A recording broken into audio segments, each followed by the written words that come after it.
What's up mga ka-idol at ka-explore? I'm here at Rijks Museum mga ka-idol and ka-explore. So I bought a ticket and the ticket costs 25 euros mga ka-idol. And here are the things that you guys will see here at Rijks Museum mga ka-idol. We are here right now in the first floor.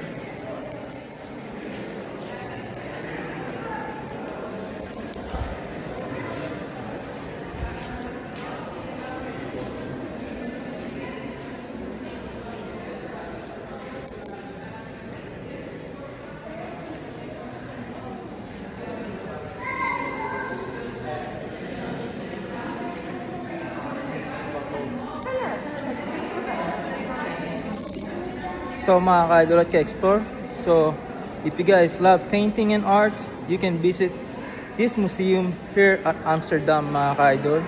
They open until 5 p.m. and I don't know what time they open in the morning. I probably like 10 o'clock in the morning. You can guys always check at Google. So mga ka-idol at ka-explore, at yan nga makita nyo dito. So mga preserved na painting ang nandito mga ka-idol.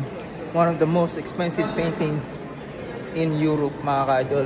Those are the things that you will see here inside the Rijks Museum mga ka-idol. Here you go.